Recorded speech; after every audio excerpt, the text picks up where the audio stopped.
Vicky pros கோச்சார prediction தோழிகளுக்கு இனிய சித்திரை புத்தாண்டு நல்வாழ்த்துக்கள்.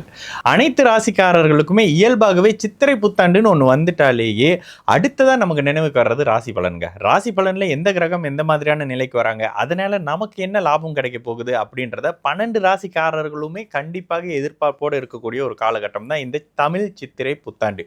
குறிப்பாக இந்தியர்களுக்கு இந்த சித்திரை புத்தாண்டு மிக சிறப்பாக சொல்லப்படக்கூடிய காரணம், ஜோதிடத்தில் எல்லாருக்கும் ஒரு விளக்கம் இருக்கும்ல, அந்த மாதிரியான அமைப்புகள்ல மேஷம் காலபுருஷ தத்துவத்திற்கு முதலாம் இடத்துல ஒளி உச்ச நிலையில வரக்கூடிய சூரிய பகவான் பொழுது அங்கதான் நம்மளுடைய ஜோதிடம் சார்ந்த அமைப்புகளும் இந்து மதத்தினுடைய தன்மையும் தமிழர்களுடைய கேலண்டரும் உருவாகுதுன்றது தாங்க உண்மை. அதுக்கு இவர் மாத்திட்டாரு, அவர் மாத்திட்டு மாத்தினவர் இறந்து போயிட்டாரு, இந்த கதையெல்லாம் விட்டுட்டு இப்போ மேஷத்துல வரக்கூடிய சூரிய பகவான் சித்திரை புத்தாண்டாக நமக்கு தொடங்கக்கூடிய காலகட்டம் எந்த மாதிரியான பலன்களை வச்சிருக்க போறாரு, எந்த மாதிரியான கிரக பயிற்சிகள் இருக்குது. இயல்பாகவே பாத்தீங்கன்னா ராஜ கிரகங்களின் பயிற்சிகளை வச்சு தாங்க இந்த வருட பலன்கள் இயல்பாக சொல்லப்படுது.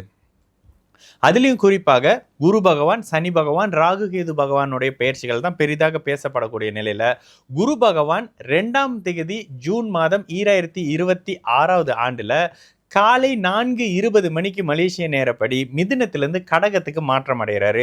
அதே போல 31ஆம் தேதி அக்டோபர் 2026 ஆண்டுல 2:32 PM மதியம் போல மலேசிய நேரப்படி கடகத்திலிருந்து சிம்மத்துக்கு ஒரு மாதிரியான அதிசார நிலையில வரக்கூடிய தன்மைகள். அதற்கு பிறகு பார்த்தீங்கன்னா 25ஆம் தேதி ஜனவரி 2027 அதிகாலை 4:05 AM மலேசிய நேரப்படி மறுபடியும் வக்கர நிலையில கடகத்தை நோக்கி வரக்கூடிய பயிற்சிகள் தான் குரு பகவானுக்கு சொல்லப்படுது. அதே மாதிரி சனி பயிற்சிகள் இந்த வருடம் முழுக்க இல்லை. ராகு கேது பயிற்சி அப்படின்னு எடுத்தீங்கன்னா ராகு தன்னுடைய கும்ப வீட்டிலிருந்து மகர வீட்டுக்கு ரிவர்ஸ்ல பயிற்சி ஆகக்கூடிய காலகட்டம் 6ஆம் தேதி டிசம்பர் 2026 தேதி 1:10 AM மலேசிய நேரப்படி பயிற்சி அடையக்கூடிய நிகழ்வுகள் தான். அதே மாதிரி கேது பகவான் சிம்மத்திலிருந்து அப்படியே கடகத்துக்கு வந்து குருவோடு சேர்ந்து கேல யோகத்தில் இருக்கக்கூடிய ஒரு காலகட்டம்ங்க. இவ்வளவு தான் இந்த வருடத்தினுடைய பயிற்சியினுடைய தன்மைகள். கிட்டத்தட்ட இது 2026 ஏப்ரல்ல இருந்து 2027 ஏப்ரலுக்குள்ள வரக்கூடிய பெரிய ராஜகிரகங்களின் பயிற்சிகள். இடையில சந்திரன், சூரியன், புதன், சுக்கிரன் மாதிரியான, செவ்வாய் மாதிரியான கிரக பயிற்சிகள் இருந்தாலும் பெரிய கிரகங்கள்னு சொல்லப்படக்கூடிய ஒரு வருடத்துக்கும் மேற்பட்டு ஆக்கிரமிப்பை ஒரே வீட்டில் செலுத்தக்கூடிய கிரகங்களை வைத்து தான் இந்த வருட பலன் இருக்கு. இதுல உங்களுடைய ராசிக்கு எந்த மாதிரியான கோட்சார நிலைகள் இருக்குன்னு வாங்க பார்க்கலாம். விருச்சிக ராசிக்காரங்களுக்கு கடந்த ஒரு வருஷமா இருந்த விரயங்கள் அப்படியே கட்டுக்குள்ள போகக்கூடிய ஒரு காலகட்டம். அட போங்க, கையில இருக்கிற காசெல்லாம் செலவாயிருச்சு அப்படின்னீங்க. உண்மையிலேயே கடந்த காலங்களில் குரு பகவான் 6ஆம் இடத்தை 8ஆம் இடத்தை உண்மையிலேயே கடந்த காலங்களில் குரு பகவான் 8, 12ஆம் இடத்தை பார்த்து அதிகமான பயணம், பயணத்தால விரயங்கள், விரயத்தான செலவுகள், கையில் இருந்த காசெல்லாம் பாதி செலவழிச்சிட்டேங்க. ஏன் இப்படி செலவு பண்ணுறேன்னு தெரியல, நான் இவ்வளோ செலவாளியே இல்லைன்னு நினச்சிக்கிட்டு இருக்கக்கூடிய விருச்சிக ராசிக்காரர்களுக்கு சற்று இழுத்து நிப்பாட்டின மாதிரி இந்த இடத்துல நல்லதுகள் நடக்க போகுது, செலவுகள் கட்டுக்கு வரப்போகுது, வருமானம் வரப்போகுதுன்னு கூட சொல்லிடலாம்.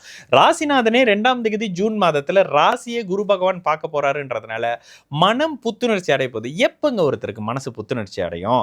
நினைச்ச விஷயம் நடக்கும்போது, எதிர்பார்த்த இடத்துல வேலை கிடைச்சா சந்தோஷமா இருப்பீங்க, எதிர்பார்த்த மாதிரி திருமணம் நடந்தா புத்துணர்ச்சியா இருப்பீங்க, எதிர்பார்த்தவரோடு காதல் வந்தா புத்துணர்ச்சியா இருப்பீங்க. இந்த மாதிரியான அமைப்புகள் நடக்கணும்ல. குறிப்பாக 5ஆம் அதிபதி உச்சமாகி 5ஆம் இடத்தை பார்க்கக்கூடிய தன்மைகள்ல விருச்சிக ராசிக்காரர்களுக்கு குழந்தைகளால் இருந்து வந்த மன நெருடல்கள் அத்தனையும் முற்றிலும் விலகக்கூடிய அமைப்புகள். மன நெருடல்னா என்னங்க?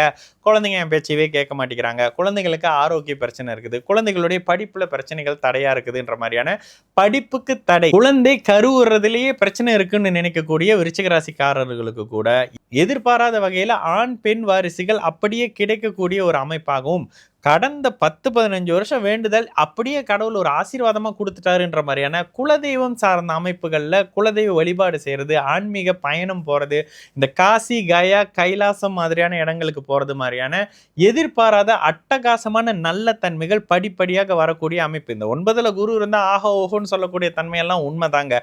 9ல் குரு இருந்தால் ராசியை பார்ப்பாரு, 3 பார்ப்பாரு, 5 பார்ப்பாருன்றதுனால அதிர்ஷ்டம் கிடைக்கும், பேரு புகழ் அந்தஸ்து கிடைக்கும், கௌரவத்தோட வாழக்கூடிய தன்மைகள் இருக்கும். கூடுதலாக பிற்பகுதியில் கிட்டத்தட்ட 12ஆம் மாதத்துல 6ஆம் தேதி போல கிட்டத்தட்ட 2026 3ஆம் இடத்துல வரக்கூடிய ராகு வருடம் முழுக்க உங்களுக்கு தொடர்ந்து நன்மைகளை கொடுத்துக்கிட்டே இருக்க போறாரு. ராகு உபஜய ஸ்தானங்கள்ல இருந்தா என்ன பண்ணுவாரு? கடனையோ, எதிரியோ, வம்பையோ, வழக்கையோ, அசிங்கத்தையோ, நோயையோ கட்டுக்குள்ள வைக்கக்கூடிய நிலைமையில ராகு பகவான் அட்டகாசமா ஒரு 1.5 வருஷத்துக்கு ஒரு இடத்துல இருக்க போறாருன்றதுனால உண்மையிலேயே விருச்சிக ராசிக்காரங்க கலக்குன்னு கலக்க போறீங்க.